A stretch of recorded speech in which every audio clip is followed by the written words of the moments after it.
Bonjour, nous sommes le mercredi 4 décembre 2024 et le sujet est le niveau des élèves français en maths par rapport aux autres élèves européens et au niveau mondial. Nous allons voir le classement et également en sciences qui a reculé depuis 2019, surtout avec la période Covid.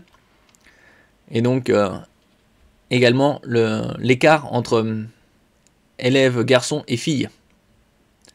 Les élèves français encore bonnets d'âne en maths révèlent l'étude internationale TIMSS, publiée tous les 4 ans pour comparer les systèmes scolaires d'une cinquantaine de pays et mesurer le niveau de connaissance des élèves.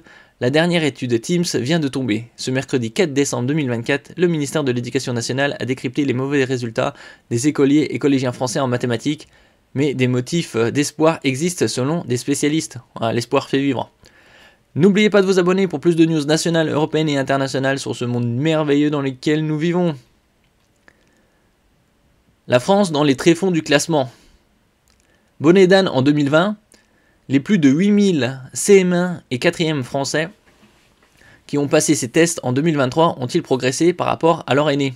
Non, selon l'étude TIMSS. Ça s'est un peu aggravé, surtout avec, comme je l'ai dit, la période 2020. La place de la France est toujours dans les tréfonds du classement. À l'école, les petits tricolores devancent simplement les Chiliens, bon dernier. Bon, après, il faut voir aussi le niveau économique du Chili. Leur score moyen 484 contre 522 pour les pays de l'Union européenne et de 529 pour ceux de l'OCDE, Organisation de coopération et de développement économique. A noter cependant que de nombreuses questions des tests TIMSS portent sur les nombres décimaux et les fractions, ce qui désavantage les élèves français par rapport à d'autres pays, notamment anglo-saxons, qui abordent ces thématiques plus tôt. Ouais, ils ne sont pas défavorisés, ils ont juste à s'y mettre plus tôt. Désavantage. Ouais. C'est le système scolaire qui est français qui pourrit. Il faut le revoir. Classement des élèves de CM1 en mathématiques dans les pays de l'OCDE en 2023. Bon, Corée du Sud, 594. Bon, ça c'est... il devance de 3 points le Japon. Après c'est assez élitiste. Au niveau du système scolaire, ils en demandent beaucoup. Au niveau du taux de natalité, il est bien bas aussi. Donc ils ont d'autres problèmes. On descend. Et où se trouve la France? 27e position. 484. Il y a 110 points d'écart entre le numéro 1 et le 27e. Bon, après le Chili, c'est aussi des systèmes économiques et l'éducation nationale qui est différente. Il faut comparer aussi le rapport du PIB par rapport aux habitants. Et voir les richesses. Après, c'est pas les pays les plus pauvres, les plus désavantagés. C'est au cas par cas. Au collège, avec une performance qui plafonne à 479 points, le niveau des Français se situe, là aussi largement sous la moyenne internationale de nos voisins du vieux continent et des pays de l'OCDE, et qui atteint au global un score de 507. En Europe, seuls les Portugais font pire, et ce pays avait été cité en exemple lors de la dernière étude. Nuance Charles Torosian, mathématicien et inspecteur général de l'éducation nationale. Moi, j'observe surtout qu'on a arrêté la dégringolade qui avait commencé il y a 30 ou 40 ans. Ah ouais, 30 ou 40 ans. C'est-à-dire sous l'époque de Mitterrand. Alors là, ici, c'était les CM1. Et classement des élèves de 4e mathématiques dans les pays de l'OCDE en 2023. Bon, Corée du Sud et Japon toujours premier. 596, 595. Et on descend. 14e, 479. Ah, il y a bien 117 points d'écart. 117 points d'écart entre le premier et le 14e. On est juste devant le Portugal. On le devance de 4 points. Le Chili est 16e à 416 points. Et donc, évolution par rapport à 2019. Bon, la Corée du Sud a perdu 11 points, le Japon a gagné 11.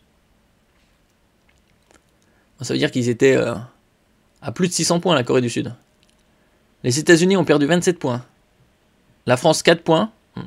Portugal, Chili, 25 points chacun.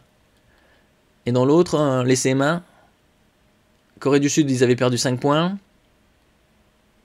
États-Unis, 18. La France a perdu un petit point. Ça va encore. Ici, c'est l'écart se creuse entre filles et garçons. Alors, c'était quoi? 2015, donc il y a bientôt une dizaine d'années. 485 points pour les filles et 491 pour les garçons.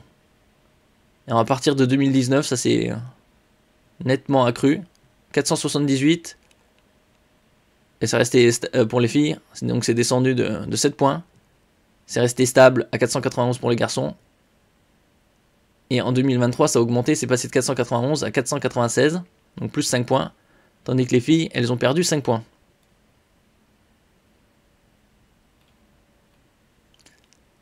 Un système éducatif inégalitaire. On est en train de préparer une génération d'enseignants qui arrivent mieux armés dans le système.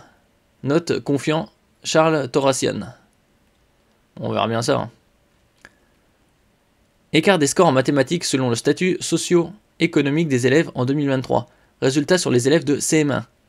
Élèves très défavorisés, élèves très favorisés. Alors ici on est où? Ah oui, ici. Alors 450 points pour les très défavorisés. On fait à peine mieux que le Chili. Et il y a 81 points d'écart avec les très défavorisés et très favorisés. Qui sont aux alentours de, on va dire, 540 points.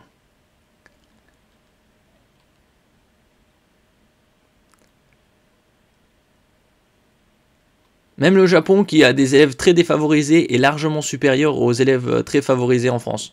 Bon, après, c'est le Japon, on va dire.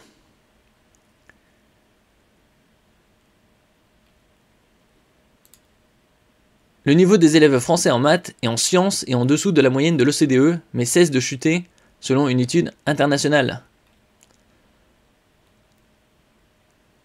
Toujours avec les garçons et les filles, c'est pareil. Pour les mathématiques, selon cette étude, la France est classée dernière de l'Union Européenne pour les CM1. Elle est en avant-dernière pour les 4e, mais la baisse du niveau des élèves français que l'on constatait depuis 1990 semble s'arrêter. La différence avec les meilleurs pays, Singapour, on a notre côté, Singapour c'est 3 quarts de Chinois, et on va dire c'est plus ou moins une île-État, c'est assez élitiste. Taïwan, ils sont aux alentours de 20-25 millions d'habitants. Corée du Sud est globalement la même qu'en 2019. Il y a 4 ans, les collégiens français de 4e en 2019 affichaient le niveau des élèves de 5e de 1995 en mathématiques. Voilà. Donc en l'espace d'un quart de siècle, la chute. Qu'est-ce que ça donnera en 2028, 2032, 2040 ?